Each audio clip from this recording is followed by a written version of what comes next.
Assalamualaikum sahabat iman yang mengharap ridho Allah Subhanahu wa Ta'ala.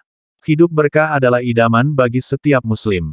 Dikutip dari buku Agar Hidup Selalu Berkah, karya Habib Syarif Muhammad Al-Aidrus, berkah diambil dari bahasa Arab baraka, yabruku, burukan wa barakatan, yang artinya kenikmatan dan kebahagiaan. Jadi keberkahan hidup dimaknai sebagai sesuatu yang bernilai kebaikan. Lalu bagaimana mendapatkannya, bagaimana mengusahakannya, dan kiat apa yang harus kita lakukan? Untuk itu marilah kita belajar bersama dengan mendengar tausiah dari guru kita, Ustadz Adi Hidayat yang dimuliakan Allah Subhanahu wa Ta'ala. Robi zidni ilman nafiah. Bismillahirrohmanirrohim. Semua sahabat radhiyallahu ta'ala anhum jami'an memosisikan dunia cuman titipan sebagai bekal pulang. Awas, ini kelihatan sederhana tapi tajam sebetulnya. Titipan sebagai bekal pulang. Contoh, yang punya rezeki siapa? Allah. Yang punya pengetahuan siapa? Allah. Yang punya kehidupan siapa? Yang punya kita siapa? Allah. Rizki itu bisa materi, uang itu rizki, makanan itu rizki, pakaian itu rizki, keturunan itu rizki, ketenangan itu rizki. Jadi yang punya ketenangan siapa? Allah. Yang punya harta siapa? Allah. Yang punya diri kita siapa? Allah. Pertanyaan saya, antum punya apa? Itu motor di luar punya siapa? Mobil punya siapa? Yakin? Awas. Bulan lalu ada handphone. Mana Hidayat? Iya, saya lebih senang menyebutnya Hidayat. Namanya Marta, saya ingat ya, sebelah sana posisinya tuh. Antum tetap Salman Al-Farisi, Firaun. Kenal dengan Firaun, kenal. Ralat. Teman-teman, ayo cek. Katanya antum merasa semua punya Allah. Berarti kalau punya Allah, antum itu hanya dititipi. Baik, ingat hukum titipan. Antum harus paham hukum titipan. Titipan itu hanya sementara. Kalau punya, berarti abadi sifatnya. Kalau itu punya antum, kemanapun antum pergi akan dibawa. Kok buktinya antum ke kuburan tidak dibawa? Nih handphone, ini kalau antum merasa punya antum, mohon maaf nih, antum kemanapun akan dibawa. Tapi kenapa antum masuk kuburan aja ini nggak dibawa? Akhi, kalau saya dikubur nanti, tolong sertakan handphone saya dengan saya. Itu kan punya saya. Kalau antum kangen, di sekolah aja nggak apa-apa. Masya Allah, luar biasa. Nggak bisa. Tuh pakaian antum, kalau merasa punya antum akan dibawa. Jangankan ke akhirat, mohon maaf, alam kubur nggak akan ada yang dibawa. Karena cuma titipan. Titipan itu ketika dititipkan kepada kita, pertama berarti sifatnya sementara. Kedua, kalau sementara berarti ada yang ngambil kan? Baik, boleh nggak kalau pemiliknya mengambil dari titipan itu? Boleh. Baik, boleh nggak kalau saat diambil kita mempertahankannya? Tidak. Boleh nggak saat diambil kita marah-marah? Aneh. Aneh. Makanya rumus titipan itu ketika dititipkan harus siap diambil. Yang ketiga, titipan paling bagus itu adalah ketika diambil dalam kualitas yang menyenangkan pemiliknya. Saya titip ya, Masya Allah, motor dititipkan satu, Masya Allah. Begitu dititipkan, rawat dengan baik, jaga. Begitu kemudian datang pemiliknya, diambil dalam keadaan yang bersih, bagus dan sebagainya. Senang tidak? Senang. Dititipkan, dibiarkan begitu saja. Bahkan ada yang penyok, spion hilang, Masya Allah, dengan macam-macam. Antum datang mau mengambil, keadaan tidak menyenangkan, bagaimana perasaan antum? Marah. Sekarang pertanyaan saya, mohon maaf, bagaimana anda menyikapi titipan Allah? Dan yang paling berbahaya adalah ketika seseorang merasa titipan itu bagian dari kepemilikannya, maka itu akan berdampak pada ketidaktenangan dalam kehidupannya. Orang yang merasa memiliki tidak siap ketika diambil oleh pemiliknya. Contoh, seorang sahabat, ini kisah nyata, akan berjuang, anaknya sakit, hebat sekali manhaj ini. Kemudian ketika akan berangkat berjihad, ia ragu karena ingin merawat anaknya. Kata istrinya, papa berjihad. Dalam bacaan kita sekarang, papa berjihad, biarkan mama yang merawat anak kita. Berangkatlah suaminya. Singkat kata, ketika dia berjihad, anaknya meninggal. Perhatikan Bu, bagaimana baktinya seorang istri yang salihah memberikan ketenangan dalam jiwa suaminya. Ketika pulang dalam perjuangan usai itu, yang ditanya pertama kali pada istrinya adalah, bagaimana anak kita datang? Kata istrinya, Bapak kan baru datang, mandi dulu, istirahat dulu, makan dulu. Anak kita itu sudah istirahat dengan tenang, sudah tidur dengan nyaman. Maka suaminya merasa tenang dengan ucapan itu. Kemudian beliau mandi, kemudian beliau makan yang sudah disiapkan, dan malam bertanya lagi. Saat ngobrol berdua dengan istrinya, ingin menengok, bertanya, bagaimana anak kita? Istrinya bertanya, duhai suamiku sayang, saya punya persoalan. Apa itu? Ada seseorang yang dititipi, kemudian tiba pemiliknya datang mengambil titipan itu, tapi orang itu marah-marah ingin mempertahankan itu. Belum sempat diteruskan kisahnya oleh istrinya, suaminya memotong, siapa orang itu? Tidak punya adab, tidak sopan, itu kan bukan milik dia, kenapa mesti marah-marah? Masya Allah. Maka istrinya dengan tenang menyampaikan, suamiku sayang, pemilik anak kita sudah mengambilnya, dan selesailah tugas kita yang dititipkan olehnya. Maka seketika itulah diam suaminya, mengalir air matanya, dan mohon kebaikan kepada Allah Subhanahu wa Ta'ala lantas memeluk istrinya dan menguatkan pasangan hidupnya itu. Lihat baik-baik teman-teman sekalian, menangis itu wajar karena itu nilai kemanusiaan. Tapi jika setiap orang sadar bahwa semua apa yang hadir di hadapannya titipan, mudah bagi dia untuk melepaskannya saat tugasnya sudah usai. Di manhaj pertama, antum mesti memahami semua titipan yang ada pada diri kita cuman sementara. Kalau seperti itu ringan hidup kita, nyaman teman-teman. Coba lihat tukang parkir itu, hebat manhajnya. Kadang-kadang mesti ditiru. Ya, tidak ada orang tukang parkir ketika kedatangan BMW, misalnya Mercy, Ferrari, Lamborghini, macam-macam, nggak ada yang bangga. Begitu datang, prit, masuk, sama. Mau angkot, mau Ferrari, sama. Saya belum pernah temukan ada tukang parkir samping Ferrari, ceklik, Masya Allah, di depan Ferrari, bukan punya kamu. Ya, dan hebatnya ketika Ferrari itu meninggalkan dia, dia tidak pernah sedih. Saya belum pernah lihat tukang parkir menangis ketika Ferrari pergi. Ferrari, Masya Allah, nggak ada. Coba Lamborghini, ada aja biasa. Begitu 2.000, pit, 5.000, terima kasih bos. Bos tuh, Masya Allah, lewat. Dia biasa aja. Antum Masya Allah sudah dititipi, dapat pahala lagi, kasih lagi, kasih lagi, kasih lagi, Masya Allah. Dan hebatnya bedanya Allah dengan manusia, antum kalau dititipkan, dikembalikan titipan dalam keadaan baik, apa respon orang yang menitipkan? Saya nitip handphone nih, begitu dirawat dengan baik, diambil, bagus handphonenya, bersih. Bagaimana kemudian respon saya kepada yang menitipkan tadi? Terima kasih, mengucapkannya terima kasih, terima kasih. Allah tidak. Begitu antum bersyukur dengan titipan, ditambah oleh Allah, la in syakartum la azidannakum. Begitu di akhirat dikembalikan jadi milik antum selamanya, dan lebih baik daripada keadaan yang saat di dunia. Nah sekarang saya ingin tunjukkan kepada antum, ini 4 titipan pokok. Antum mesti hati-hati. Manhaj ini yang antum gunakan seperti sahabat Abbas radhiyallahu ta'ala anhu. 1, ada yang dititipkan tenaga. 2, ada yang dititipkan pengetahuan. 3, ada yang dititipkan kedudukan. Dan 4, ada yang dititipkan harta benda atau kekayaan. Ingat baik-baik, kalau antum pulang dari sini, coba antum ingat-ingat dari 4 ini, apa yang dititipkan kepada antum. Demi Allah saya katakan, antum mesti kenal betul ini, karena ternyata itulah jalan yang mengantarkan anda ke surga. Titipan itu. Anda dititipkan pengetahuan, dengan pengetahuan itu Anda bisa meningkatkan ketaatan kepada Allah dengan memahami itu dan menyampaikannya. Turunlah kemudian Quran misalnya surah ke-47 ayat 19. Fa'lam, maka harus ada ilmu annahu la ilaha illallah, untuk menetapkan tiada Tuhan selain Allah. Anda mencari ilmu, Quran surah 9 ayat 122. Menambah ilmu, menambah pengetahuan, menambah keimanan, Quran surah 58 ayat yang ke-11. Mulai membaca dengan izin Allah dan nama Allah, Quran surah 96 ayat yang pertama. Tapi apa tujuan semua itu? Untuk mengamalkannya. Quran surah misalnya ayat kedua, ayat keempat, ayat surah kedua, ayat ke-44-nya. Surat As-Saffnya dengan segala turunan maknanya. Semuanya ada teman-teman sekalian.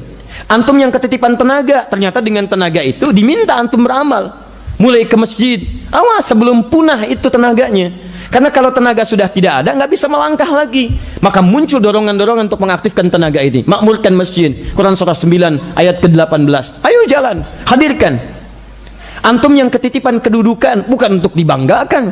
Kalau cuma bangga, antum telat. Fir'aun sudah duluan. Telat antum. Namrud sudah jagoan, antum ketinggalan. Hukum kedudukan itu hukumnya ada di Quran, misal surah ketiga Ali Imran ayat ke-26. Allah yang titipkan, bukan antum yang minta. Qulillahumma malikal mulki tu'til mulka man tasha wa tanzi'ul mulka mimman tasha. Terserah Allah. Antum keluarkan uang sebanyak-banyaknya untuk dapat kedudukan. Kalau Allah tidak berkehendak, gak akan jadi antum. Gak akan jadi. Kenapa? Karena Allah yang titipkan. Kadang-kadang ada yang diberikan oleh Allah subhanahu wa ta'ala pada orang baik untuk menyebar kebaikannya. Ada yang diberikan pada orang zalim untuk diketahui kezalimannya. Besok-besok diperbaiki keburukan itu. Jadi indah sebetulnya. Hei antum yang punya titipan kedudukan, gunakan untuk mencari surga antum, karena bakal antum ada di situ. Mumpung masih di atas, sebab kalau sudah turun antum, maka nilai antum akan berubah, kesempatan tidak akan didapati lagi. Kan pernah saya kisahkan di tempat ini. Bagaimana kami sampaikan kepada seorang Pak RT, Pak, mumpung jadi RT Pak, kalau besok tak jadi RT lagi, Bapak nggak punya kedudukan itu. Bapak tulis surat, sampaikan ke warga komplek Bapak. Ajakan sholat berjamaah ke masjid. Bapak nggak usah peduli berapa banyak yang datang, karena bukan tugas Bapak memastikan siapa datang ke masjid. Tugas Bapak menuliskan surat. Ada yang ke masjid dengan izin Allah, maka Bapak dapat bagian dari pahalanya. Tidak ada yang ke masjid, nggak ada masalah Pak, Bapak dapat pahala dari tulisannya. Begitu itu edaran disebarkan, Masya Allah, luar biasa. Satu orang ke masjid, dua orang ke masjid, dapat pahalanya. Kan jabatan cuma sebentar. Ustaz, yang ke masjid 1, 2 orang, 5 orang, besok kita ganti pacarannya. Subuh kita ke masjid, Sabtu aja dulu Pak, kita beli buah malam-malamnya. Masya Allah, beli buah, database-nya ada. Pulang dari masjid kita kunjungi. Assalamualaikum Pak, apa kabar? Baik, Alhamdulillah. Tumben ke sini Pak. Iya, tadi kami ke masjid, Bapak nggak ada, kami kira sakit nih bawa buah. Masya Allah. Besoknya ke masjid dia. Masjid. Betul Pak, begitu datang, pada ke masjid akhirnya. Alhamdulillah. Di antum mumpung masih punya kebijakan, punya polisi di situ, kebijakan, ada kedudukan, manfaatkan. Ya, bikin kebijakan-kebijakan yang baik, larangan berkata-kata yang tidak baik. Ayo, bikin. Begitu dituliskan, tuliskan, Masya Allah, pahala untuk antum dalam kebaikan-kebaikan. Di teman-teman, harta juga begitu. Begitu dititipkan, sama. Lihat pesan Al-Quran ketika mengisahkan Qarun. Quran surah ke-28 ayat ke-77 itu. Wabtaghi fima ataqallahu daral akhirah wala tansa nasibaka minad dunya. Hei, harta ini itu bekal terbaik kamu mencari surga. Kamu tidak harus melupakan dunia, silahkan dapatkan dunia secukupnya yang kamu perlukan. Anak-anak, ayo, yang terbaik sekolahnya, yang paling bagus, yang mendekatkan dengan Allah. Antum nikmati kehidupan dunia yang sebutuhnya antum wajar dapati. Nabi pernah mengajak Abu Dzar Al-Ghifari. Begitu lihat gunung Uhud, kata Nabi, hei Abu Dzar, kalau saya diberikan emas sebesar gunung ini, maka yang pertama saya lakukan adalah memenuhi hajat saya, melunasi hutang-hutang saya. Setelah itu cukup kebutuhan saya berikan kepada orang yang membutuhkannya. Titipan. Di kala manhaj ini kita gunakan dalam kehidupan kita, kita nikmat dan tidak pernah merasakan kehilangan. Di kadang-kadang saya suka bingung saya. Ada orang merasa rugi pada apa yang dia tidak punya. Aneh itu. Kan yang punya Allah dititipkan pada antum. Kenapa ketika Allah ambil antum merasa rugi? Kalau antum yang punya, antum boleh merasa rugi. Tapi kalau Allah yang punya, Allah akan kehendaki bagaimana harta itu menjadi pahala untuk antum. Makanya mumpung masih ada kesempatan, gunakan pada yang terbaik. Kadang-kadang jalannya dibuka oleh Allah Subhanahu wa taala. Antum cuma ikhtiar aja. Mohon maaf ya. Kadang-kadang maaf, ikhtiar itu bisa positif, bisa negatif. Positif, sedekah, infak, gunakan yang baik, ya buat perusahaan yang baik, buat dagang yang baik, yang tanpa ribanya misalnya, sebarkan orang bekerja tempat antum, antum dapat pahalanya. Itu teman-teman. Ada lagi yang kelihatan negatif, tapi sebetulnya banyak kebaikan di situ. Misal, harta orang halal, orang baik, hartanya halal. Harta orang tidak baik, maaf, rizkinya yang haram. Datang antum ke masjid, Masya Allah, sepatu baru beli Pak. Dan antum baru berhijrah, saya ingin berhijrah ya Allah, Masya Allah, pakai sepatu baru. Datang ke Aqabah, pulang dari Aqabah, hilang sepatu. Misal, ya Allah, kenapa ya Allah? Kenapa? Masya Allah. Why me? Why not? Kata Allah, Masya Allah. Kenapa saya? Karena kamu yang terbaik. ada cara Allah membuat sebagian harta kita itu jadi pahala untuk kita. Apa diantaranya? Maaf, diambil oleh Allah Subhanahu wa ta'ala, selesai tugas antum. Sepatu baru itu akan bersaksi di hadapan Allah Subhanahu wa ta'ala pernah dipakai ke masjid. Sudah, titipan sepatu itu buat mengantarkan ke masjid. Jadi tidak pernah digunakan dalam hal yang maksiat, yang tidak baik. Alhamdulillah, kalau cara baca antum seperti ini nggak akan mengeluh antum. Enak. Tapi jangan dibiarkan begitu juga, keenakan pencuri nantinya. Maksudnya antum ikhtiar dulu, cari, tanyakan, gak ketemu, alhamdulillah. Sepatu ini mengantarkan anda ke masjid. Rizkinya pencuri yang haram, ketika dia ngambil dosa dia. Tapi tugas antum selesai. Sepatu itu yang bersaksi untuk antum, nyaman, antum enak, tenang. Di teman-teman, kadang-kadang husnudzan kepada Allah penting dalam setiap keadaan. Kelihatannya tidak menyenangkan, tapi begitu dijalani, antum cuma ikhtiar, jangan fikirkan yang tidak menyenangkannya. Kami di Pontianak kemarin Pak, schedule kami Ahad sore kembali, tapi Allah berkehendak lain. Ingin hati terbang ke Jakarta, kehendak Allah itu yang kami ikuti, tetap bertahan di Pontianak. Tiba-tiba Masya Allah kasih hujan. Baru pertama kali terjadi hujan, banjir runway-nya, nggak bisa dilewati pesawat. Yang take off, yang landing nggak bisa. 4.000 orang nggak bisa terbang. Disitulah terlihat bagaimana kebeningan iman itu bisa didapatkan. Ada orang marah-marah, macam-macam. Kenapa begini? Kenapa tidak terbang? Sudah tahu banjir, kenapa tidak terbang? Masya Allah, aneh orang. Antum itu ada kaidah mengatakan begini, kalau sesuatu sudah diatur, antum jangan ikutan mengatur. Tuh. Dan yang kedua, jangan pernah buang energi pada yang sudah pasti. Misal, mencela perbuatan tercela. Itu nggak ada kerjaan. Sesuatu yang sudah tercela, nggak usah dicela lagi. Antum buang-buang waktu. Lebih baik didoakan pada kebaikan. Sama dengan merasa bangga pada pujian yang tidak ada. Kata antum segala puji milik Allah, kenapa pengen dipuji? Gak usah pengen dipuji, karena antum itu tidak punya pujian. Bangga pada pujian sama dengan maaf, tidak ada kerjaan. Seperti marah saat dicela pada sesuatu yang kita tidak miliki. Antum dicela orang, antum tidak punya celaannya, antum gak usah marah, karena antum tidak punya celaan itu. Paham ya? Sama. Kasih banjir, kasih hujan, alhamdulillah. Gak usah marah, emang pesawat gak bisa terbang. Antum mau marah pun tidak membuat pesawat terbang. Antum marah tidak terbang juga. Jadi lebih baik ikuti hukum Allah. Apa yang terjadi? Masya Allah, Ustadz mohon maaf. Apa yang antum mohon maaf? Lebih baik kita nikmati karunia Allah Subhanahu wa ta'ala. Akhirnya Masya Allah, dengan tidak terbang itu kepiting datang. Udang Pontianak, Masya Allah, durian Pontianak, makanan khas, dibawa makan di kapal lewat sungai Kapuas, Masya Allah. Saya sampaikan teman-teman di sana, termasuk pada teman penghafal Quran, akhi, kalau semua yang tidak terbang itu tahu dengan tidak terbang akan makan kepiting, akan banyak berdoa orang di Allah mudah-mudahan tidak terbang. Hikmat. Jadi kalau kita cuma baca dengan bahasa-bahasa logika kita, capek kita. Husnudzan itu penting, tapi pada tempatnya. Pada yang harus ada tindakan, lakukan dengan tindakan. Ibu naik bis, di bis ada preman, Masya Allah, tangannya tiba-tiba ke dompet orang lain begini. Husnudzan aja kepada Allah. Bukan husnudzan, itu maling namanya. Tindakan di situ, copet, jelas. Tapi pada sesuatu yang sifatnya wajar, kita lihat dengan iman, gunakan iman kita. Itulah Abbas. Dan yang paling hebat adalah ini yang paling penting, titipan keluarga yang berkumpul 4 hal tadi. Nah, Abbas ini salah satunya menggunakan titipan dunia dari Allah untuk bisa memperbaiki keluarganya supaya dekat dengan Allah. Karena yang dibawa ke akhirat nanti itu bukan titipan dunia yang 4 tadi, itu cuma bekal. Yang bisa kita bawa salah satunya mengantar ke surga itu keluarga besar kita. Saya berikan kabar baiknya, Quran surah 13 ayat 23 sampai 24. Perhatikan baik-baik. Jannatu adnin yadkhulunaha, Allah siapkan surga Aden dan ada orang-orang yang akan memasukinya. Wa man salaha min abaihim, dan orang-orang soleh dari ayahanda dan ibundanya, orang tuanya. Jadi ketika masuk surga, ayah ibu antum ikut bareng-bareng nih.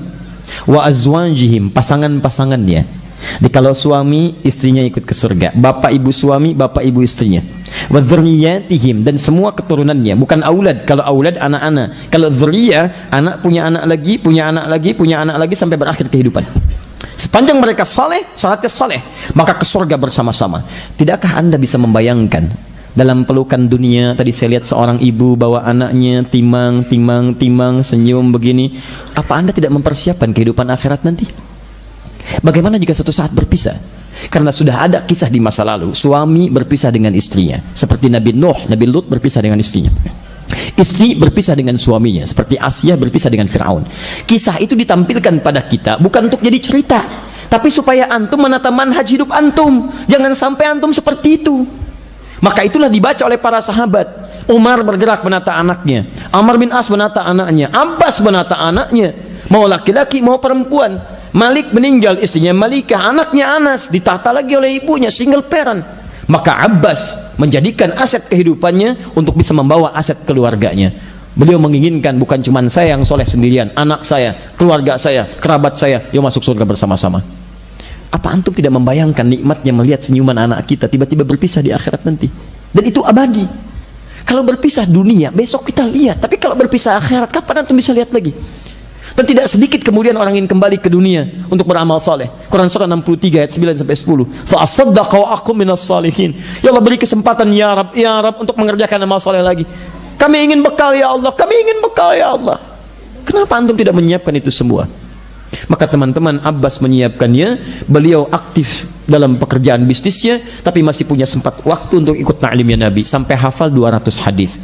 Nah, saat tidak sempat ke majlis Nabi inilah beliau investasikan anak bungsunya Abdullah untuk menggantikan hadir di majlis Nabi. Perhatikan, Abbas itu punya anak sulung namanya Fudail. Itu dikhidmatkan pada Nabi, membantu kehidupan Nabi. Antum tahu kisah Nabi saat akan meninggal? Bukankah beliau wafat di pangkuan Sayyidah Aisyah radhiyallahu ta'ala anha? Kan beliau berwudu dulu kan? Pertanyaan saya, siapa yang membawakan air wudunya? Kalau tidak tahu katakan. Baik, siapa yang membawakan air wudunya? Bukan, wallahu a'lam. Yang membawakan air wudunya adalah Fudail radhiyallahu ta'ala anhu, anaknya Abbas. Dia yang sulung dikhidmatkan membantu Nabi, yang bungsu mengambil ilmu dari Nabi SAW. Karena dia belum bisa membantu Nabi lahir itu, maaf, usia beliau sebelum hijrah 45 tahun. Wafat Nabi dalam usia beliau 13-14 tahun. Maka saat bapaknya kemudian bisa taklim, dibawa anaknya. Anak itu ketika dibawa mengukirnya seperti di atas batu, lebih tajam ingatan dibanding bapaknya. Bapaknya nyatat, belum tentu benar catatan. Anak nggak nyatat, hafal itu. Hafal. Saya pernah mengajar di Bekasi. Begitu mengajar, ada anak terlihat aktif, dia naik kursi ini itu. Bapaknya merasa malu, dibawa dari ruangan masjid keluar. Saya bilang, tolong biarkan. Gak apa Ustadz, dia keluar. Begitu keluar, dia ulangi kata-kata saya dari awal sampai terakhir dia keluar. Saya bilang, tolong masukkan kembali anaknya, karena dia lebih pandai daripada bapaknya. Masuk anaknya. Itu luar biasa teman-teman sekalian. Maka Abdullah kecil dibawa. Beliau sibuk disimpan di majlis Nabi. Karena bergaul dengan orang soleh, dan tidak ada orang paling soleh kecuali Nabi, maka muncullah kecintaan kepada orang itu. Ini manhaj yang kedua. Jika ada orang soleh di dekat antum, maka cobalah dekatkan anak-anak antum dengan yang bersangkutan. Dekat dengan tukang minyak wangi, kedapatan bau harumnya. Ya, dekat dengan yang macam-macam yang kotor, kedapatan bagian dari kotorannya. Antum dekatkan dengan yang baik, maka Masya Allah, muncul kecintaan pada Nabi. Ingin belajar dengan Nabi, bahkan ingin menginap di tempat Nabi menginap. Dari mana celahnya? Dicari oleh beliau. Nginapnya di mana sekarang? Di rumah bibinya Sayyidah Maimunah. Saya ingin menginap di tempat itu saat Nabi ada di situ. Kecintaan muncul, segalanya ada. Masya Allah, saat wafat Rasulullah SAW, anak ini baru berusia 13 mau ke 14 tahun. Bapaknya hafal 200 hadis, anaknya hafal 2000 hadis.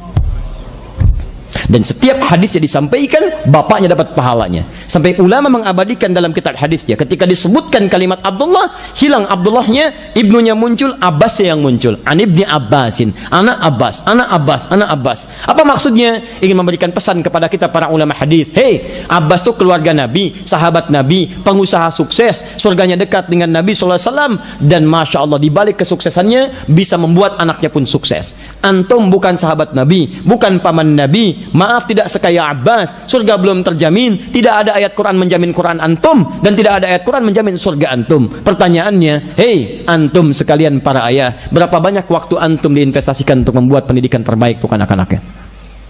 Kadang-kadang kita suka tidak adil, berangkat gelap, pulang gelap untuk mencapai dunia. Bukankah dunia itu dibawa untuk memberikan nafkah terbaik untuk keluarga? Aset paling hebat itu anak-anak, keluarga kita. Jangan sampai semangat kita mengejar di luar melupakan keluarga kita, itu yang paling bahaya. Ya. Di teman-teman sekalian, saya balikan, dan muncul ridha Allah di situ disebut radhiyallahu taala anhuma. Antum kenal Nabi Ibrahim?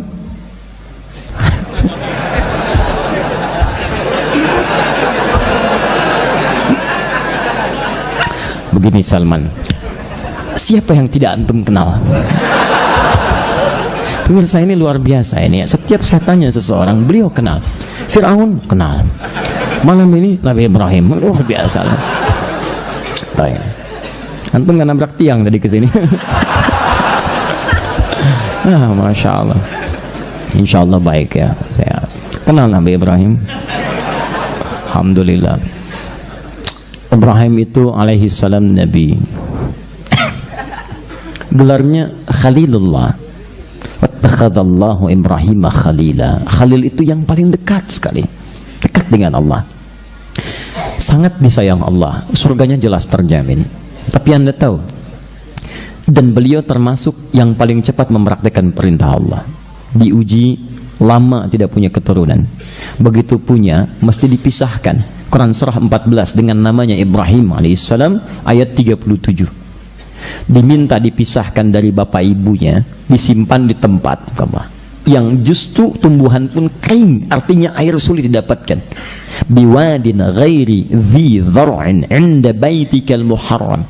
Duhai Allah, Kau perintahkan hamba meninggalkan anak tercinta yang masih memerah bayi itu dengan ibunda yang sangat hamba sayangi, ya Rabb. Di tempat yang nyaris tumbuhan pun tidak tumbuh, hamba hanya titipkan kepadamu, ya Rabb, yang Kau punya kuasa atas segalanya. Pasti ada hikmah kebaikan di sini. Perhatikan baik-baik. Begitu ditinggalkan Ismail alaihissalam dengan ibundanya Sayyidah Hajar alaihissalam, kembali beliau ke Palestina. Jarak Palestina ke Mekah, teman-teman sekalian, mohon maaf ya, itu kalau pakai bis bisa sehari 2 malam.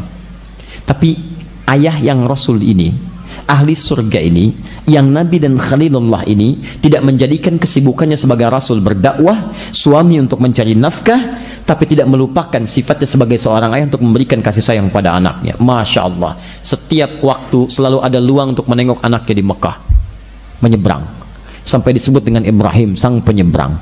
Kadang-kadang katanya mustaq dalam bahasa Arab Abun Rahim, bapak yang sangat penyayang. Itu masih punya waktu nengok anaknya pada di Mekah, jalan, memastikan dengan siapa bergaulnya, ada bagaimana perkembangan tempatnya, dari siapa dia mendapatkan makanannya, tumbuh itu ada, bisa bolak-balik itu, antum bayangkan.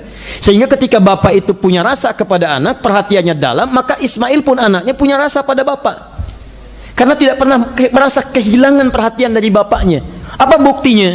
Begitu Nabi Ibrahim punya tugas di Mekah dengan izin Allah, maka Ibrahim dan Ismail, kemudian Ismail mendengar dan melihat itu, maka muncul kepekaan jiwanya. Diabadikan di Quran surah kedua Al-Baqarah ayat 127. Muncul tugas untuk meninggikan bangunan Ka'bah yang hancur luluh lantak di masa Nabi Nuh alaihissalam. Ditinggikan kembali, ditinggikan yarfa'. Ya, Ka'bah disebut dengan bait. Wa idh yarfa'u Ibrahimul qawa'ida minal bait. Ketika Ibrahim ditugaskan meninggikan bangunan Ka'bah, tiba-tiba Ismail datang membawa batu di belakangnya. Kalau bahasa kita, Pak, boleh nggak saya bantu? Itu belum balik, mau bantu. Mau bantu, Anda bayangkan. Di teman-teman sekalian, lihat dalam kaidah bahasa Arab ya. Kalau ada pekerjaan, subjeknya disebutkan secara beriringan, 2 di depan, itu artinya porsi pekerjaannya sama. Tapi kalau satu disebutkan di muka, di depan, yang lain di belakang, maka yang di depan itu lebih besar porsi kerjanya dibandingkan yang diakhirkan, cuman bantu. Perhatikan ayatnya, wa idh yarfa'u Ibrahimul qawa'id, Ibrahim dulu, wa Ismail baru Ismail. Ismail belakangan. Artinya porsi Ismail itu hanya bantu bapaknya. Kalau bahasa sederhananya saya ilustrasikan, ditinggikan bangunan ini, begitu akan menginjakan kakinya, injakan pertama disebut dengan makam. Sampai sekarang ada makam Ibrahim. Tiba-tiba anaknya bawa batu, batu disebut dengan hajar. Hajar, Masya Allah. Hajar aswad, batu apa? Hitam. Apakah warnanya hitam? Apa warnanya? Putih. Seputih apa? Susu. Kenapa jadi hitam? Dosa manusia. Antum manusia bukan? Jangan-jangan antum pun menyumbang dosa menjadikan itu semakin hitam. Makanya ketika orang tawaf dimulai dari hajar aswad, dia memulai dengan taubat menyesali dosa-dosanya. Dan sebagai gambaran, sehitam apapun dosa yang engkau bawa ke sini sampai menyebabkan batu ini menjadi hitam, dengan izin Allah kalau engkau bertobat seperti Nabi Ibrahim pernah menyampaikan kalimatnya, diampuni, digugurkan dosa-dosanya pada saat itu. Maka dia kemudian dengan izin Allah, beliau alaihi salam kaki pertama melangkah makam, maka anaknya membawa batu. Batu itu kalau disusun-susun jadi semacam bagian tertentu seperti benteng disebut hijrah. Kalau berbentuk bangunan ada ruang disebut hujrah, jamaknya hujurat. Ismail nyusun bagian tertentu, nyusun, susunan sebelah sini disebut sampai sekarang dengan hijr Ismail. Itu bagian dari Ka'bah. Salat di dalamnya sama dengan salat di dalam Ka'bah. Teman-teman, pertanyaan saya, bagaimana mungkin Nabi Ismail alaihi salam bisa membantu bapaknya kalau tidak punya rasa pada bapaknya? Dan bagaimana mungkin bapaknya, maaf, bisa mendapatkan rasa itu kalau tidak ada perhatian dari bapak terhadap anak? Yang hebat itu, maaf, Nabi Ibrahim, Nabi, Rasul, suami, bapak. Di balik kesibukannya sebagai seorang suami mencari nafkah, sebagai seorang Rasul dan Nabi menyampaikan risalah, masih punya waktu untuk menengok anaknya jalan kaki. Antum sesibuk apa sih? Nabi bukan, Rasul bukan, Khalilullah juga bukan. Surga belum ada jaminan. Kerja lagi, tapi tidak pernah punya waktu untuk melihat perkembangan anaknya. Jadi pantas kalau kemudian anaknya tumbuh tidak punya perhatian terhadap antum. Kalau satu kali anak tidak mendengar tentang apa yang antum sampaikan, tolong jangan marahi anak. Ingat-ingat dulu berapa besar perhatian antum kepada anak antum. Coba kalau antum sedang cuci mobil, bantu nggak anaknya? Kalau anak diminta bantu tidak bantu antum, jangan marahi dulu. Ingat-ingat dulu, istighfar dulu. Mungkin antum yang kurang perhatian. Jangan-jangan antum yang cuci, anak yang pakai. Ibu yang nyapu, anak yang ngasih komando. Mama, itu nyapunya kurang bersih, itu belum, ayo, masya Allah, ayo belum. Jangan marah, ngatur mama ya, mama yang kurang perhatian. Lihat, dan hebatnya kalau perhatian antum sejalan dengan jiwa, maka anak pun tidak rela kemudian meninggalkan ayah dan ibunya dalam keadaan menderita, mengorbankan jiwanya. Itu hal yang biasa. Maka ketika Nabi Ibrahim diperintahkan di mimpi, cuman mimpi pak, mimpi bu, menyembelih anaknya. Quran surah 37 itu ayat 102 sampai 109. Inni ara fil manami anni azbahuka fanzur madza tara. Lihat, ketika Ismail sudah semakin dewasa, cara komunikasinya beda. Bukan sayang lagi, bukan perintah lagi, tapi jadi teman. Ini manhaj dari Al-Quran. Ajak diskusi. Ibrahim bisa menyampaikan karena beliau Nabi. Ismail, sini. Iya pak, kenapa? Siap-siap. Kemana pak? Sembelih. Bisa. Tapi apa yang disampaikan? Nah, papa lihat di mimpi, papa sembelih Ananda. Bagaimana pendapat Ananda? Hebatnya anak ini karena dapat perhatian jiwa dan raga dari ayahandanya, tidak nunggu waktu. Kata beliau, ya abad tif'al. Bahasanya menggunakan ada tif'al, kerjakan sekarang, jangan tunda. Satajiduni insyaallah minas sabirin. Ayah, insyaallah dapati saya termasuk orang sabar. Jangan tunda ayah, kerjakan, itu pasti kebaikan. Pertanyaan saya, pulang antum dari sini ya, sampaikan pada anak. Nah, sini. Kenapa? Papa dapat ilham saat di Aqabah. Dalam ta'lim tadi. Siap-siap ya nak. Kemana? Sembelih. Ustaznya teroris itu pak. Oh, Masya Allah. Luar biasa. Allahu Akbar. Jelas ya? Coba teman-teman kembalikan. Itulah Abbas. Itulah Abdullah. Dan setiap Abdullah menyampaikan bagian-bagian dari hasil dari pengetahuannya, maka orang tuanya itu mendapatkan bagian dari pahalanya. Saya ingin informasikan pada antum, hadis yang akan kita baca ini adalah hadis yang beliau dapatkan dalam usia kisaran 45 tahun. Saat ingin numpang tidur di rumah bibinya, hanya ingin tahu kebiasaan sosok yang sangat dicintainya. Karena sudah cinta, ingin numpang tidur. Anak antum begitu, kalau nggak percaya silahkan. Kalau anak antum sudah cinta dengan orang-orang ada di rumah, main ke rumah senang, mengerti perasaannya, besok-besok dia pengen ikut ke rumahnya. Mama pengen tidur di rumah tante, mama pengen tidur di rumah paman, mama pengen ikut om, pengen ikut. Kenapa? Karena dia cinta dengan itu. Antum dekatkan dengan orang soleh, pengen nginap di tempat dia. Maka apa yang terjadi? Saya ingin menginap di rumahnya Sayyidah Maimunah, bibi saya. Karena tahu bukan nginapnya, karena Nabi akan datang ke situ. Saya ilustrasikan tempatnya. Kalau antum umrah, antum bisa napak tilas di situ. Kata para sejarawan yang kami telusuri sumber validnya, itu posisinya di situ kurang lebih. Bismillah. Jadi kalau antum dari Zamzam, ini posisinya di sini misalnya. Ya, ini Safwa, ini Zamzam di sini. Kemudian ke sini sekitaran 5 sampai 10 meter, 7 meter lah, tidak terlampau banyak. Ini ada Jabal Qubais, ada istana raja sekarang, simbol kekuasaan. Antum masuk lebih cepat lewat yang sebelah sini. Kalau lurus ke sini, ini ada yang eskalator di sini, ada yang pintu sini. Antum belok yang ke sini. Kemudian di sini ada pos satpam yang pertama, security untuk istana. Ada penjaga satu orang polisi pakaian coklat, CCTV-nya di sini. Kemudian lurus. Di sini ada tiang lampu, ya. Betul, tiang lampu satu. Ini yang ini sudah hilang. Ya, tapi kita nggak bisa nabrak ini. Ini posisinya agak sebelah sana. Agak pas dengan batu. Pas. Ini rumahnya Abu Jahal di sini, ya. Abu Jahal dekat dengan lampu dulu. Terus kemudian sudah kalau ada seseorang yang keliru, antum jangan banyak memberikan kekeliruan lagi. Menghujat tidak menghadirkan persoalan, antum doakan pada yang terbaik. Jika seorang sakit, doakan supaya sembuh, itu adabnya. Bukan dicela. Jika seorang sakit-sakitan, urusan dia dengan Allah. Sudah kita doakan pada kebaikan. Dengan mendoakan, solusi ada. Kebaikan datang, antum dapat pahalanya. Jika berubah, antum dapat pahala kebaikannya. Mencela orang itu tidak ada faidahnya, teman-teman sekalian. Dan jika sesuatu sudah tercela, jangan banyak dicela, nggak ada kerjaan. Mencela yang tercela, buang energi. Tiang lampu.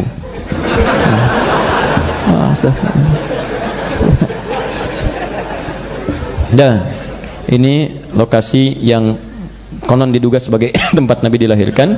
Warna krem sekarang disamarkan jadi Al-Maktabah Qadimah Museum. Di tempat ngambil air zam-zam dengan jerigen. Jadi kalau butuh air zam-zam banyak, antum jangan ngambil yang di keran-keran depan masjid sini.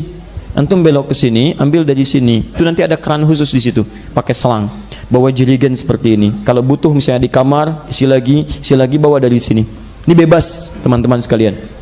Kemudian tarik garis lurus ke sini, ada turun di sini tangga ke pintu Babus Salam. Ada yang pakai eskalator di sini, ada yang pakai tangganya ke sini turun. Sini ada penjaga, ada kursinya warna merah. Kemudian di sini ada yang pakai pakaian jubah, yang di sini polisi biasa dan itu berjenggot yang panjang satu orang. Kisaran 57 tahun lah.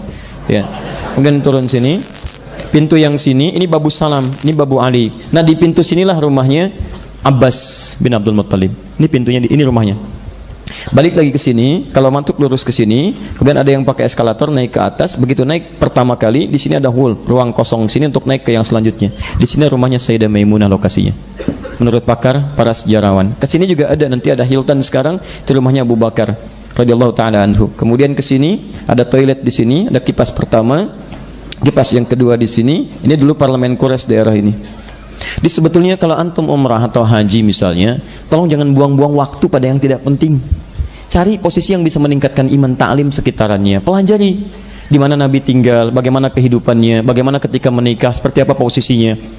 Coba lihat anak-anak kita. Di mana Nabi menerima wahyu? Gua Hira, cuman Gua Hira tahunya. Pernahkah diterangkan pada mereka jarak rumah Nabi ke Gua Hira seperti apa?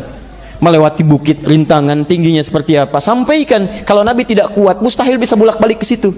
Sampaikan, anak-anak mesti kuat seperti Nabi. Anak-anak Nabi kita kuat. Coba lihat bolak-balik ke Gua Hira dan sebagainya.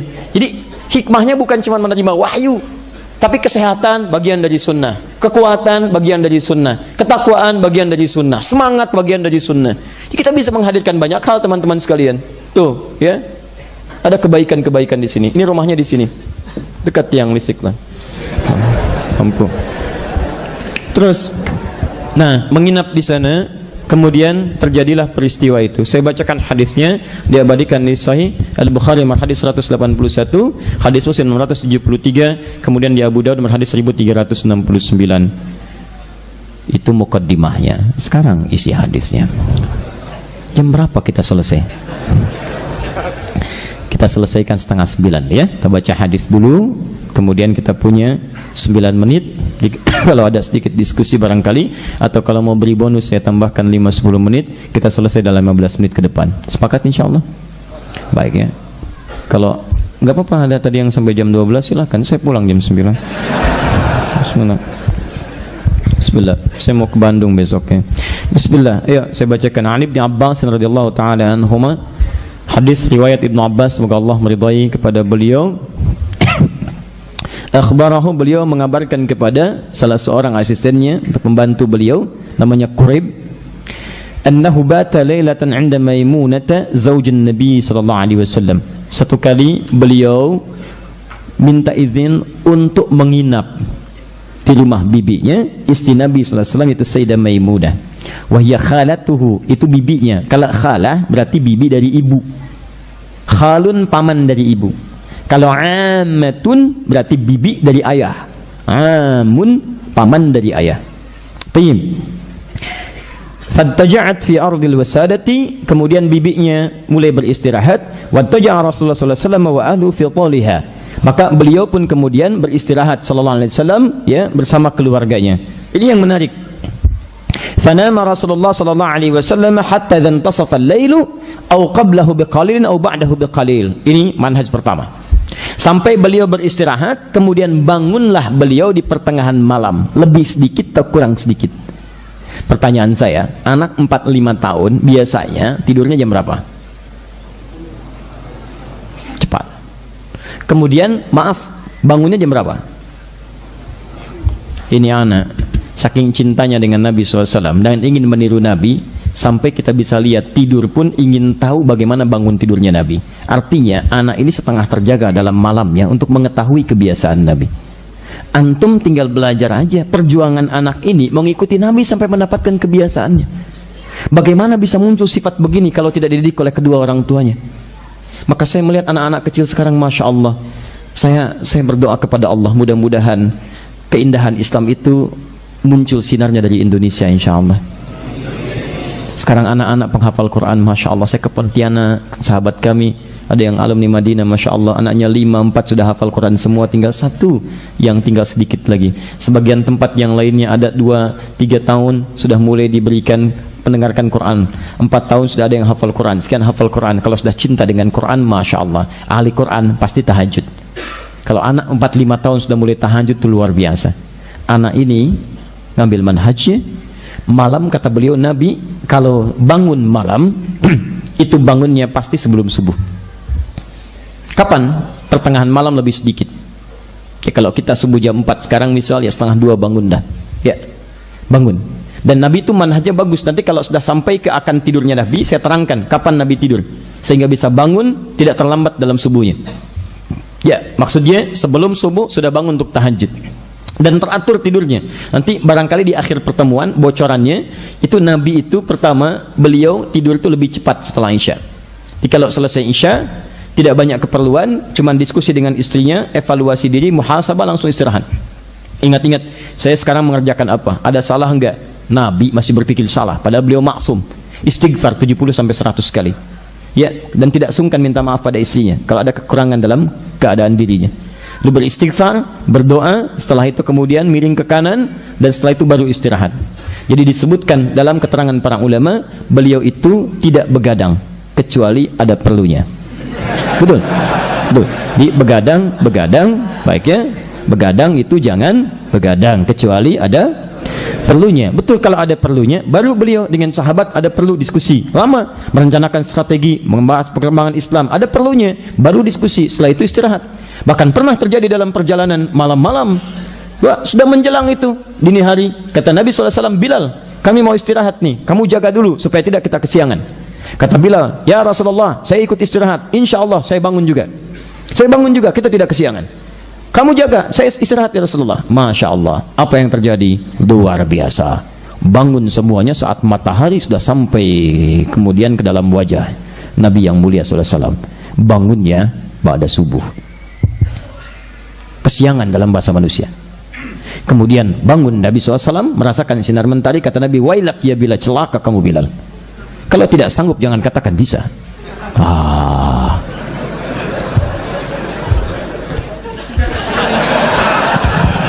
Apa yang terjadi akhirnya? Diminta kemudian semua berwudu, bila adzan, qamat, kemudian salat sunnah dan salat. Nah, lihat baik-baik. Ada orang mencari celah kekurangan di sini. Ustaz, Nabi aja kesiangan. Kok bisa? Awas hati-hati, jangan salah baca. Jangan salah baca. Nabi mudah bagi Allah memberikan jaminan dan membangunkan Nabi sebelum subuh. Bisa. Tapi kenapa Nabi dibiarkan demikian dengan izin Allah untuk memberikan hukum bagi umat yang mengalami peristiwa serupa, bagaimana cara menyikapinya? Disitulah kemudian muncul jawaban, sholat orang yang tertidur bangun dari tidurnya, itulah waktu sholatnya. Itulah. Tapi jangan dijadikan alasan untuk bangun kesiangan. Tidur, bangun jam 8. Kenapa anak belum bangun? Hadis Nabi. Oh, Masya Allah, hadis Nabi. La haula wala quwwata illa billah. Dia yang salah, Nabi yang disalahin. Luar biasa. Masya Allah. Taib. Jadi satu, Nabi tidak pernah terlambat bangun. Tidak pernah itu keadaannya. Dimalulah sama Nabi. Nabi aja yang surganya sudah jelas turun dengan turun surah Al-Kautsar, inna a'tainakal kautsar, itu jaminan surga bagi Nabi.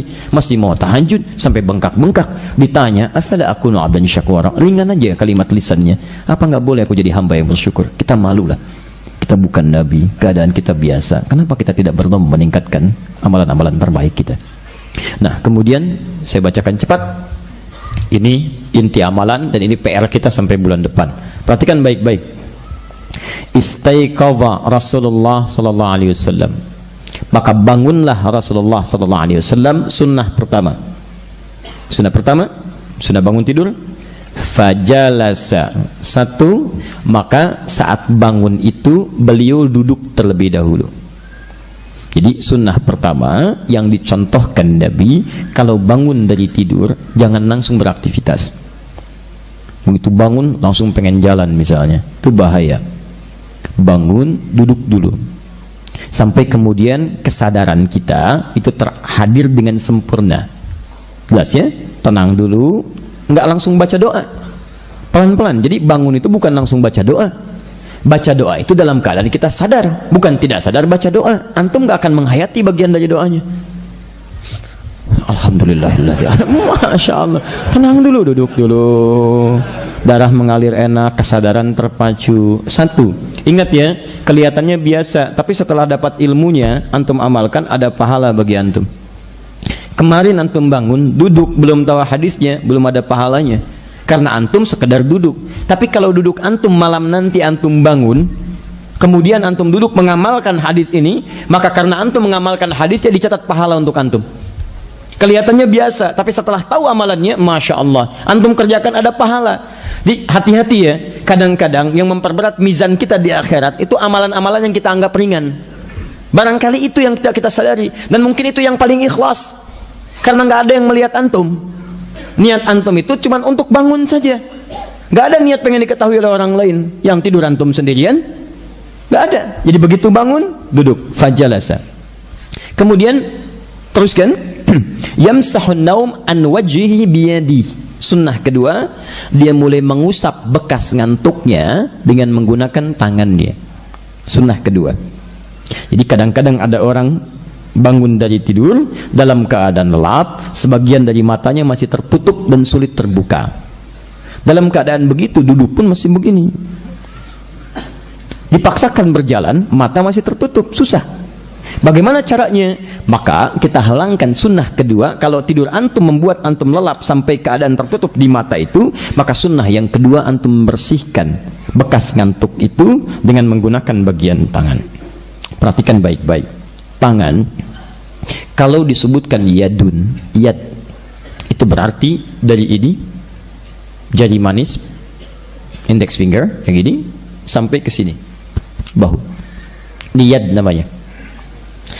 Perhatikan baik-baik ini ya, karena syariat itu begitu detail.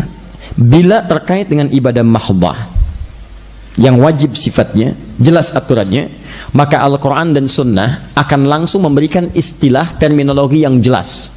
Misal, yadun, ujung jari sampai ke sini. Kalau cuman ini saja disebut dengan kaffun. Jelas? Kalau cuman jemari saja disebut dengan asabi'. Kalau sampai sini disebut dengan rusulun. Kalau sampai sini disebut dengan sa'id. Kalau sampai sini disebut dengan mirfaq. Kalau sampai sini disebut dengan mankib. Ini ke sini disebut dengan yad. Perhatikan baik-baik. Misal, antum berwudu. Ketika ada ayat wudu Quran surah 5 ayat 6 paling kiri sebelah atas, membasuh tangan. Tangan yang disebutkan bukan yadunnya. Kalau yadun disebutkan sampai situ berarti dibasuh dari sini ke sini. Tapi Allah berikan batasnya. Lihat kalimatnya, ya ayyuhalladzina amanu idza qumtum ilas shalah faghsilu wujuhakum wa aydiyakum ilal marafiq. Basuh tangan sampai siku, jelas batasnya. Dia yang dibasuh, awas hati-hati ya. Kalau saya lebih menguatkan pendapat tangan sampai siku itu dari sini sampai siku, bukan dari siku ke tangan. Jadi ambil airnya, bismillah. Ambil airnya, kemudian tumpahkan ke sini sampai ke siku sini. Bukan dari siku ke tangan begini. Jelas ya? Tidak pakai O. Bukan dari sini sini. Bukan. Baik ya? Halo? Ya. Jadi dari sini ke sini itu ada hikmahnya. Nanti lihat tayangan kami di akhir TV menerangkan tentang hikmah ini. Ini ada hikmahnya. Ya, ada hikmahnya dan itu disebutkan langsung di hadis Nabi sallallahu alaihi wasallam. Tayyib, lihat baik-baik. Contoh kedua, An-Nasa'i nomor hadis 886. Ketika antum bertakbir, mengangkat tangan. Batasnya jelas. Ya, lihat. Thumma rafa'a yadahu hadwa mankibaihi. Kemudian mengangkat telapak tangannya sampai ke bahunya. Ini cara pertama. Ya, di Al-Bukhari nomor hadis 715 di sini. Di An-Nasai nomor hadis 1101, maka diangkat mendekat kepada daun telinganya di sini. Bisa menempel, nggak ada masalah. Tapi lihat baik-baik, ketika antum kemudian setelah bertakbir dan meletakkan tangannya, maka jelas bukan yadnya disebutkan. Kemudian meletakkan yadahul yumna alal yusra. Begitu menyebut yad disebutkan kaf. Cara pertama meletakkan telapak tangan ini ke punggung yang kiri begini. Jelas. Bukan tangan ketemu tangan, telapak ketemu dengan punggung. Atau yang kedua, dari ini rusghan bertemu dengan rusghin. Yang kanan ini pergelangan ketemu dengan pergelangan yang kiri begini. Boleh. Ya. Tapi ini sering saya katakan kalimatnya menggunakan fa, berlangsung cepat. Jadi begitu diangkat Allah, misal ya, Allahu akbar pas ke sini. Ini tidak diukur, Bu. Allah. Ya. Baik. Kemudian Sa'id boleh. Ini ketemu ini lebih sedikit. Tapi dilarang antum siku ketemu siku begini. Ini enggak boleh. Betul, ini serius. Kata Nabi jangan bertakbir seperti orang sombong. Ya, yang melekatkan telapak tangannya kemudian di sikunya begini. Ya, lihat proyek, masya Allah. Gitu kan? Ya, salat begini. Ya, kadang-kadang subuh antum kan terlampau husu jadi begini. Ya, ini nggak boleh, dilarang seperti ini sampai sini. Tapi saat antum mengusap, menghilangkan bekas ngantuk, kalimatnya dibuat umum. Nah, ini ingin saya sampaikan dalam ilmu hadis. Kalau dalam kalimat-kalimat syariat di hadis, misal menemukan amalan-amalan yang sifatnya bukan berupa kewajiban terikat, menggunakan dalam bentuk umum, itu artinya antum boleh menggunakan bagian tangan manapun yang dianggap sesuai untuk digunakan. Kenapa Nabi membuat kalimat umum biyadihi, misal bukan dengan bikafihi atau asobihi? Karena nanti ada kaitan dengan hadis selanjutnya. Kadang-kadang saat tidur kita kan tidak tahu bagian tangan mana yang menyentuh hal yang tidak menyenangkan atau hal yang kotor yang tersentuh.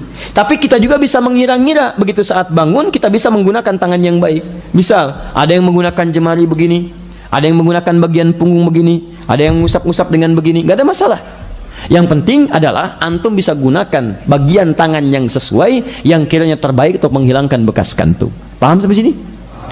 Dan jangan dibenturkan dengan hadis cuci tangan, karena nanti tahapannya berbeda. Tahapannya berbeda. Ya. Pernah ada yang membenturkan mengatakan itu tidak benar. Antum menolak hadis Nabi, hadis sahih di Al-Bukhari ada, di Muslim ada. Jadi kalau belum paham dengan hadis, jangan menyimpulkan hadisnya yang salah. Jadi kalau ukuran peci tidak sesuai dengan kepala, bukan kepalanya dipotong. Cari peci yang sesuai. Ya. Paham ya? Baik. Kalau satu kali antum bawa mobil kena sesuatu, jangan disalahkan mobilnya. Antum mengendarai tidak tepat, mungkin ngantuk gitu. Amalkan sunnah Nabi, ngantuk buang sifat ngantuknya. Baik, alhamdulillah. Sudah kembali ke sini. Bismillah. Jadi sudah dua sunnah ya. Satu apa? Dua. Lihat, membantu menghadirkan kesadaran. Jadi sudah sadar, sudah tenang, duduk dulu, darah mengalir dengan nyaman, baru sunnah yang ketiga. Apa itu yang ketiga? Saya langsung bacakan cepat. Thumma qara'a al-ashra al-khawatim min surati Ali Imran. Kemudian Nabi SAW terlihat membacakan 10 ayat terakhir dari surah Ali Imran. Nah, tapi saya ingin tegaskan begini. Kalau ada kata ashrun dan kelipatannya 20, 30, 40, itu tidak mutlak 10. Bisa 10 atau lebih dari 10, tapi yang paling mendekati 10. Misal 11 dekat dengan 10, 12 dekat, 13 sudah mulai agak jauh. Sama dengan begini, 40, 41 dekat tidak? 42 dekat, 43 sudah agak jauh, karena jama agak jauh, sudah mulai banyak. Makanya ketika Imam An-Nawawi membuat Kitab beliau judulnya Al-Arba'in, 40-an. Ternyata isinya bukan 40, 42. Ada yang bertanya, Ustadz, kenapa judulnya Arba'in isinya 42? Itu karena kata Arba'in tidak hanya mencakup 40, tapi yang dekat dengan 40. Boleh ya? Baik, di sini pun disebutkan di hadis ashral khawatim, 10 ayat terakhir. Yang dimaksud ashrun di sini bukan 10 jumlahnya, tapi 11. Kalimat ashrun itu mencakup yang dekat dengannya. Jadi dari ayat 190 sampai ayat 200. Jadi inna fi khalqis samawati wal ardi sampai ayat yang ke-200-nya. Ya? Baik. 190, 191, 192, 193, 194, 195, 196, 197, 198, 199, 200. Berapa ayat? 11 ayat. Di sunnah dari Nabi SAW, begitu bangun, duduk tenang, sudah sadar, bacalah kemudian 11 ayat terakhir dari surah Ali Imran, ayat 190 sampai dengan ayat 200. Dan bacaan itu ternyata akan mengantarkan pada rencana hidup kita di hari itu. Itulah nilainya. Jadi ingat baik-baik, ada sunnah di situ. Baik, berdoa sudah belum? Belum, tahapannya baru sampai situ dulu. Saya ingin hentikan dulu sampai 3 sunnah ini. Saya ingin bikin perjanjian dulu. Teman-teman sekalian, kita berharap cinta Allah, berharap kebahagiaan, dan kita ingin menyumbang keberhasilan, keemasan, kesuksesan, dan kebaikan untuk negeri kita tercinta ini.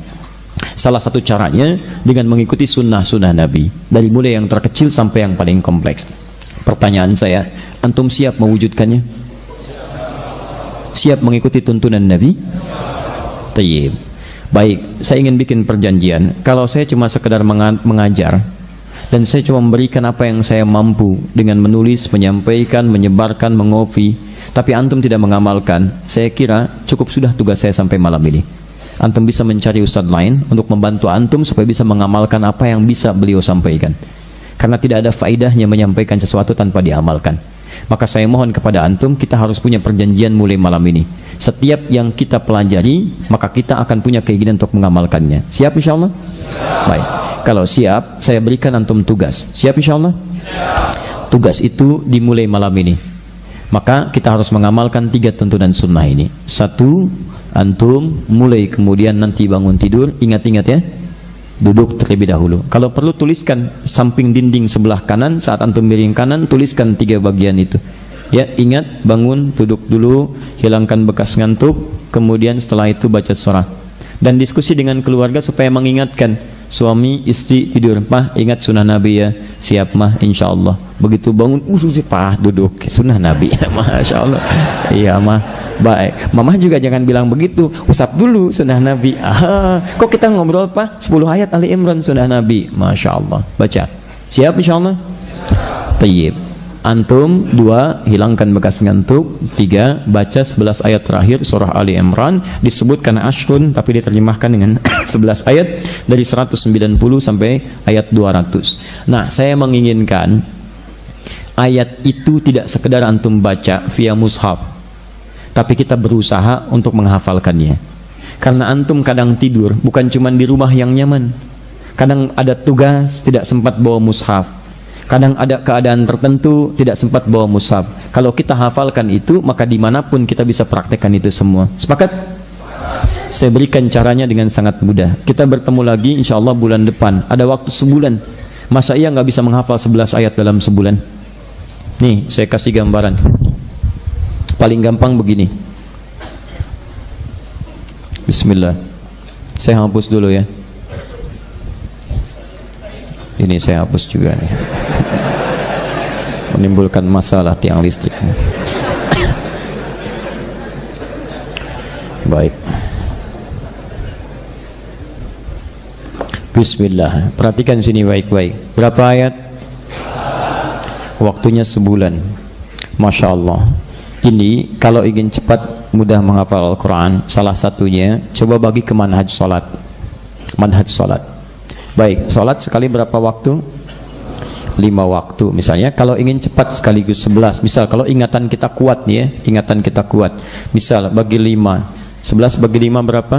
Ada yang 2, ada yang 3 gitu kan? Saya kita ambil 2 lah, 2. Subuh antum misalnya 2 ayat dulu. Ya, sebelum subuh, setelah subuh, sebelum 1 ayat, setelahnya 1 ayat. Kemudian setelah itu 2 ini nanti dibawa praktek dalam sholat sunnah. Duha 2 ini aja, jangan yang banyak-banyak. Ya.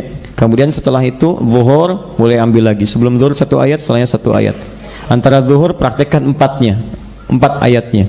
Kalau ingatan kita kuat ya, 4-4-nya praktekkan. Ba'diyah rakaat pertama 2 ini, baca lagi 2 ini. Asar lagi 2 ayat, demikian seperti tadi. Kemudian maghribnya 2 ayat seperti tadi prakteknya, sampai isya, sampai tahajudnya. Begitu tahajud antum bacakan ini aja.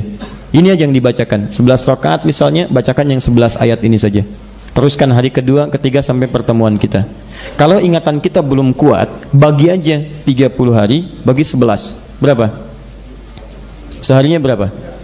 Baik, kurang lebih 3 lah ya. Kurang lebih 3. Berarti antum punya 3 hari untuk menghafalkan 1 ayat. 1 ayat 3 hari masa nggak hafal? 3 hari ya, cuman 1 ayat. Kalau antum punya investasi dalam setiap 3 hari menghafalkan 1 ayat, maka insya Allah ketika 1 bulan antum sudah hafal 11 ayat ini. Manhajnya seperti tadi, nggak usah banyak-banyak dan jangan maksa ya. Jangan maksa. Mulai besok hari pertama, ayat pertamanya aja 190, 1 ayat ini aja selama 3 hari. Cara menghafalnya mulai setelah subuh, hafalkan 1 ayat. Praktekkan dalam sholat sunnah. Duha baca ini ayat ini aja. Zuhur baca ayat ini, qabliyah ba'diyahnya. Sampai tahajud baca ayat ini. Hari yang kedua baca lagi yang itu lagi. Hari ketiga kuatkan lagi. Pindah hari keempat, pindah hari, pindah ayat. Sampai kemudian hari yang terakhir, demi Allah saya katakan, kalau cara menghafal antum seperti ini, maka antum akan punya kekuatan hafalan seperti surah Al-Fatihah. Yang kalau diputar-putar antum tetap hafal.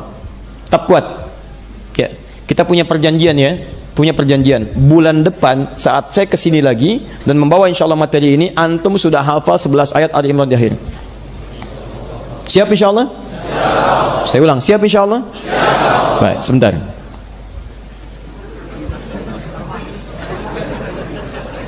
Ya, saya sudah ingat sebagian dari wajah antum. Baik ya?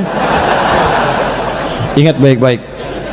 Surat ini 11 ayat menjadi kunci masuk antum di area dalam masjid. Antum belum hafal di luar. Di luar. Sepakat? Baik, mulai terapkan ini, menghafal ini. Dan saya paling hafal betul antum.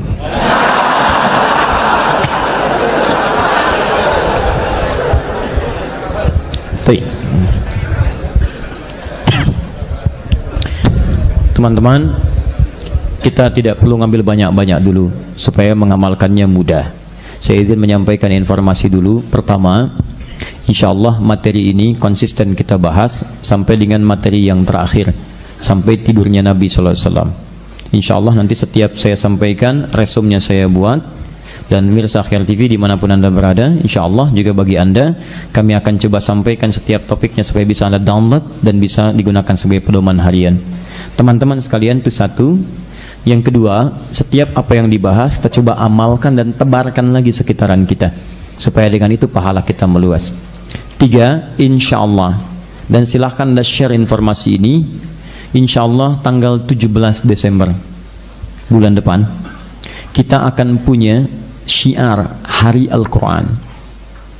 Di hari itu kita akan coba berikrar untuk kembali pada tuntunan Al-Quran dengan cara belajar Al-Quran dengan baik, bagaimana cara menghafalkan Qurannya dan menerapkan Quran dalam kehidupan. Di hari itu akan diajarkan bagaimana cara menghafal Quran dalam 30 hari. Di situ nanti akan hadir anak-anak kecil penghafal Quran. Di situ ada orang buta penghafal Quran. Maaf, di situ ada tukang beca yang ingin menjadi ahli Quran. Di situ akan ada para imam. Di situ bahkan kami terkonfirmasi ada juga beberapa duta besar negara sahabat ingin juga bergabung dalam acara yang dimaksudkan. Tempatnya insya Allah di Istiqlal di Jakarta. Kalaupun tidak ada kesempatan datang, insya Allah disambungkan lewat Akhir TV. Dan itu kita dari situ akan membuka kelas Al-Quran. Dan di kelas itulah akan belajar nilai Quran. Jadi nanti ada pengusaha ingin belajar dari ayat-ayat bisnis Quran, terturunkan ilmunya. Ada dokter, terturunkan ayat-ayatnya dan sebagainya. Kita berharap kita ingin memberikan sumbangsih terhadap negeri kita tercinta ini. Kalau nilai Quran hadir di negeri ini, maka insya Allah negeri ini akan terbantu kebaikan-kebaikannya. Karena kita temukan di Quran, ahli Quran lisannya baik, ahli Quran tangannya baik, matanya baik, kakinya baik. Kalau semua orang Islam baik di negeri ini, maka Masya Allah, negeri ini akan terbantu dengan segala kebaikan-kebaikannya. kita akan berikrar dan kita berikan sinyal pada dunia cahaya Islam akan hadir di bumi pertiwi dari Indonesia ini insyaallah. Baik, teman-teman sekalian, takbir. Alhamdulillah. Itu yang sementara kami sampaikan. Ya, saya mohon maaf kalau dalam setiap titian apa yang saya sampaikan ada kekhilafan-kekhilafan, itu murni kesalahan saya sebagai manusia. Jika ada kebaikan, itu dari Allah dan Rasulnya, dan silahkan ambil ilmu dari ustadz manapun sepanjang ada yang terbaik yang mendekatkan kita dengan Allah dan Rasulnya. Demikian saya antarkan. Saya tutup dengan doa kifaratul majlis. Tersambung besok di Bandung insyaallah dengan materi-materi berbeda. Subhanakallahumma wa bihamdika asyhadu an la ilaha illa anta astaghfiruka wa atubu ilaik. Wa akhiru da'wana alhamdulillahi rabbil alamin. Wal 'afu minkum. Assalamualaikum warahmatullahi wabarakatuh. Alhamdulillah sahabat iman yang mengharap ridho Allah Subhanahu wa Ta'ala, telah kita dengar nasihat dari guru kita Ustadz Adi Hidayat yang dimuliakan Allah Subhanahu wa Ta'ala. Semoga Allah memberikan kita kepahaman dan memberikan kita taufiknya, agar kita dimampukan menjadi hamba yang bersyukur. Subhanallahi wa bihamdihi, subhanakallahumma wa bihamdika, asyhadu alla ilaha illa anta, wa astaghfiruka wa atubu ilaik. Wassalamualaikum.